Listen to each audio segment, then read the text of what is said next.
Tehran میں اسماعیل ہنیہ کی شہادت کے بعد ایران نے اسرائیل سے بدلہ لینے کی تیاریاں مکمل کر لی۔ ایران کے پاسداران انقلاب نے بحری قوت میں اچانک اضافہ کرتے ہوئے بحریہ کو مزید 2500 سے زائد اینٹی شپ میزائل سسٹمز اور ڈرون سے لیس کر دیا۔ میڈیا رپورٹ کے مطابق ایرانی بحریہ کو سونپے گئے 2654 ملٹری سسٹم میں شامل میزائل درمیانے اور طویل فاصلے تک مار کر سکتے ہیں، جبکہ الیکٹرانک جنگی آلات بھی بحریہ کے سپرد کر دیے گئے۔ ایرانی میڈیا کی جانب سے دعویٰ کیا گیا ہے بحریہ کو دیے گئے کروز میزائل دشمن کے ریڈار پر نہیں آ سکتے اور دشمن کے ڈسٹرائر کو غرق کر سکتے ہیں۔ پاسداران انقلاب کے کمانڈر میجر جنرل حسین سلامی نے کہا کہ دشمن کو انتہائی قریب اور دور دونوں فاصلوں سے نشانہ بنا سکتے ہیں۔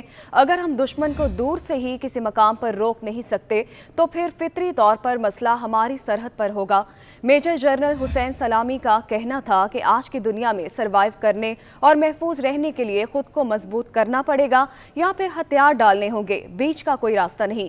اس سے پہلے ایران کے قائم مقام وزیر خارجہ علی باقری بھی کہہ چکے ہیں کہ ایران کے پاس سوائے اسرائیل کو جواب دینے کے کوئی آپشن باقی نہیں ہے۔ عرب میڈیا رپورٹ کے مطابق ایران کی طرف سے ایک بار پھر اس عزم کا اعادہ کیا گیا ہے کہ وہ اسرائیلی حملے کا بدلہ ضرور لے گا۔ OIC کے غیر معمولی اجلاس میں اس معاملے پر بحث کے دوران ایران کے قائم مقام وزیر خارجہ علی باقری نے کہا کہ اقوام متحدہ کی سلامتی کونسل کی طرف سے ایران میں اسرائیل کی جانب سے اسماعیل ہنیہ کو نشانہ بنانے اور جارحیت کا ارتکاب کرنے کا کوئی نوٹس ہی نہیں لیا گیا۔ علی باقری نے کہا کہ اسرائیل کو جواب دینا اس لیے بھی ضروری ہے تاکہ اسرائیل کو آئندہ ایسی جرأت نہ ہو سکے اور وہ اسلامی جمہوریہ ایران کی سرزمین پر حملہ کرنے سے باز رہے۔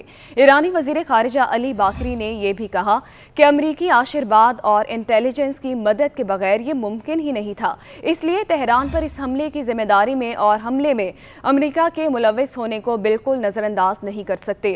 ادھر برطانوی اخبار نے دعویٰ کیا ہے کہ اسرائیل کے خلاف کارروائی کے طریقہ کار پر ایرانی صدر اور سینئر جنرلز میں شدید اختلافات ہیں۔ برطانوی اخبار کے مطابق ایرانی پاسداران انقلاب کے سینئر جنرلز اسرائیل پر براہ راست جوابی حملہ کرنے کا مطالبہ کر رہے ہیں، جبکہ ایرانی صدر نے اسرائیل پر براہ راست حملے کی بجائے خطے میں موجود اسرائیلی اہداف کو نشانہ بنانے پر اصرار کیا۔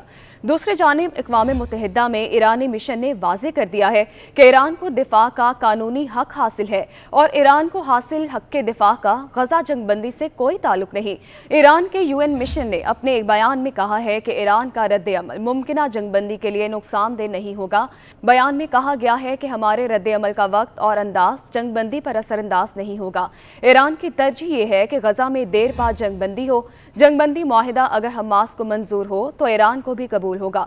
خبر ایجنسی کے مطابق ایران اور امریکہ کے درمیان پیغامات کے تبادلے کے لیے براہ راست اور مصالحتی سرکاری چینلز ہمیشہ قائم رہے ہیں، تاہم دونوں فریق اس کی تفصیل ظاہر کرنے سے گریز کرتے ہیں۔ ادھر امریکی عہدیدار کا کہنا تھا کہ ہتھیاروں اور جنگی ساز و سامان کی خریداری کے لیے امریکہ کی جانب سے جلد ہی اسرائیل کو $3.5 ارب جاری کرنے کا امکان ہے۔ برطانوی خبر ایجنسی کے مطابق امریکی عہدیدار کا کہنا تھا کہ اسرائیل کو آئندہ کچھ ماہ میں رقم جاری کر دی جائے گی، جبکہ امریکی کانگریس پہلے ہی رقم کی منظوری دے چکی ہے۔ خبر ایجنسی کے مطابق امریکی محکمہ خارجہ کے ایک ترجمان نے 2 روز قبل کہا کہ محکمہ خارجہ کی جانب سے کانگریس کو آگاہ کر دیا گیا ہے کہ حکومت اسرائیل کو غیر ملکی فوجی امداد کی مد میں اربوں ڈالرز کے فنڈ ریلیز کرنے کا ارادہ رکھتی ہے۔ خبر ایجنسی کے مطابق اسرائیل کو $3.5 ارب جاری کرنے کا فیصلہ مشرق وسطی میں بڑھتی کشیدگی اور غزہ میں اسرائیلی حملوں کے باوجود سامنے آیا ہے، جس میں اب تک ہزاروں افراد کی جانیں ضائع ہو چکی ہیں۔